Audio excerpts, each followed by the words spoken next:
have any arguments leading to the conclusion that God does not exist? Well, I would rather. I think I'm wondering if I'm boring anybody now. I would rather say. I'd rather state it in reverse and say I find all the arguments in favour to be fallacious or unconvincing. And I'd have to add that though this isn't my reason for not believing in it, that I would be very depressed if it was true. But that's a quite different thing. I don't say of atheism that it's at all morally superior. That would be very risky. I wouldn't admit that it was at all morally inferior either, but we can at least be acquitted on the charge of wishful thinking. I wonder if that's the case. Would you agree that the absence of evidence is not evidence of absence? Well, you know, I'm not sure that I would agree. Okay. Let's turn to the moral argument and talk about that a little bit. I think you've misunderstood the moral argument. Given the stakes, Doctor, sorry. Given the stakes, we're not talking about unicorns or tooth fairies or leprechauns here.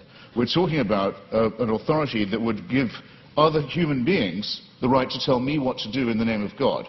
So for a claim like that, if there's no evidence for it, it seems to me not a small question.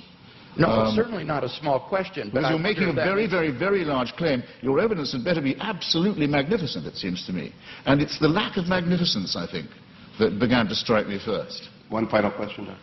Okay, well, let's go to the moral argument. It seems to me there that you've misunderstood the argument in that we're looking for an objective foundation for the moral values and duties that we both, I think, want to affirm. It's not a matter of whether or not we can know what is right and wrong, or that we need God to tell us what is right and wrong. It's rather that we need to have some sort of an objective foundation for right and wrong. Wouldn't you agree, on your view, it's simply the sociobiological spin-offs of the evolutionary process, and that therefore these do not provide any sort of objective foundation for moral values and duties? That could be true, yes. That could well be true. Yeah, I don't want to be too much of a reductionist, but it's entirely possible that it is purely evolutionary and functional. One wants to think that there's a bit more to one's love for the fellow creature than that. But it doesn't add one iota of weight or moral gravity to the argument to say, but that's because I don't believe in a supernatural being. It's a non sequitur. Mr. Hitchens, your questions for Dr. Craig. Well, I'd like to know first, you said that the career of Jesus of Nazareth involved the ministry of miracles and exorcisms. When you say exorcism, do you mean that you believe in devils too? What I meant there was that most historians agree that Jesus of Nazareth practiced miracle working and he practiced exorcisms. I'm not committing myself, nor are historians committing themselves to the reality of demons, but they are saying that Jesus did practice exorcism and he practiced healing. So you believe that Jesus of Nazareth caused devils to leave the body of a madman and go into a flock of pigs that hurled themselves down the Gadarene slopes into the sea? Do I believe that's historical? Yes. Right. That would be sorcery, wouldn't it, though? No, it would be an illustration of Jesus' ability to command even the forces of darkness, and therefore an illustration of the sort of divine authority that he was able to command and exercise. This, as I say, is illustrative of this unprecedented sense of divine authority that Jesus of Nazareth had, that he even could command the forces of darkness and that they would obey. So whether you think he was a genuine exorcist or that he merely believed himself to be an exorcist, what is historically undeniable is that he had this radical sense of divine authority, which he expressed by miracle working and exorcisms. Right. And you believe he was born of a virgin? Yes, I believe that as a Christian. I couldn't claim to prove that historically. That's not part of my case tonight. But as a Christian, I believe that. And I know you believe in the resurrection, but yes, as a matter of biblical, what shall we call it, consistency, it's said in one of the Gospels that at the time of the crucifixion, all the graves of Jerusalem were opened, and all the tenants of the graves walked the streets and greeted their old friends. It makes the resurrection sound rather commonplace in the greater Jerusalem area. It says, that's in the Gospel of Matthew, and that's actually attached to a crucifixion narrative. That's what I said. It says at the time of the crucifixion. Yes, that's right. At the time of the crucifixion, it says that there were appearances of Old Testament saints in Jerusalem at the time. This is part of Matthew's description of the crucifixion scene. I mean, do you believe that? I don't know whether Matthew intends this to be apocalyptic imagery or whether he means this to be taken literally. I've not studied it in any depth, and I'm open-minded about it. I'm willing to be convinced one way or the other. You see, the reason I'm pressing you is this because, I mean, we know from Scripture that the pharaohs, the magicians, could produce miracles.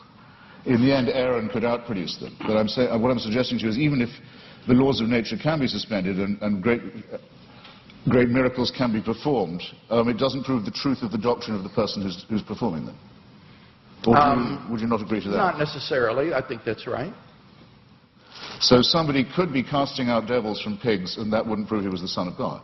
I think that's right. In fact, there were Jewish exorcists. The only point that I was trying to make there was that this was illustrative of the kind of divine authority that Jesus claimed, especially since he didn't cast them out in God's name, where he didn't perform miracles by praying to God.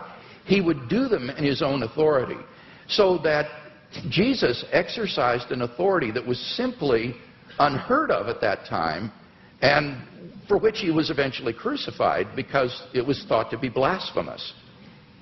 Well, it was thought to be blasphemous to claim to be the Messiah, to be exact. I mean, the people who got the closest look at him, the Jewish Sanhedrin, thought that his claims were not genuine. So remember, if you're resting anything on eyewitnesses, the ones who we definitely know were there thought he was bogus. But, okay, I think I've got a rough idea. Assuming you make that assumption of his pre-existing divinity, that it's a presuppositionalist case, I can see what you're driving at. Well, no, I've got another question for you, which is this. How many religions in the world do you believe to be false? I don't know how many religions in the world there are, so I Well, could you name... Right. Fair enough. I'll see if I can't narrow that down. That was a clumsily asked question, I admit.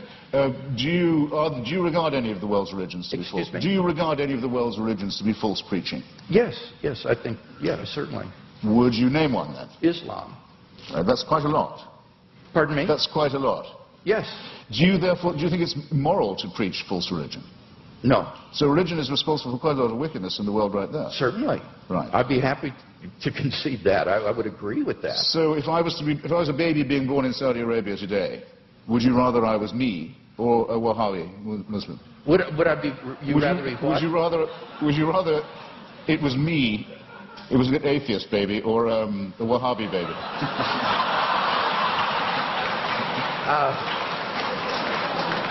I don't have any preference as to whether you would.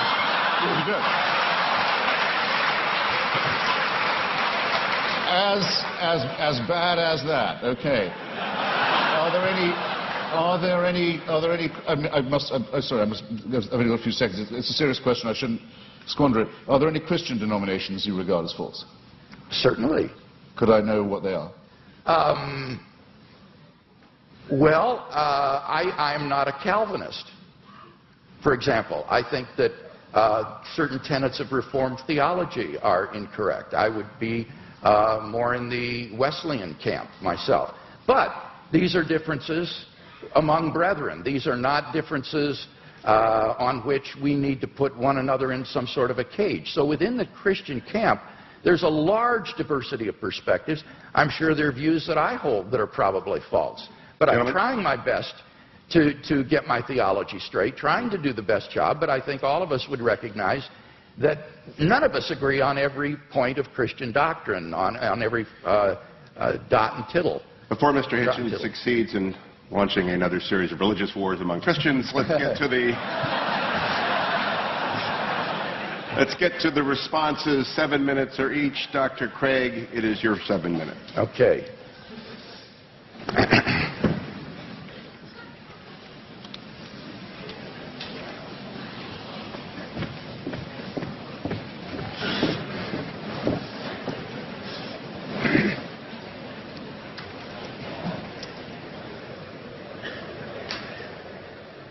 Well, I think it's very evident that in tonight's debate, we've not heard any good reasons to think that what is normally called atheism is true. That is to say, the belief that God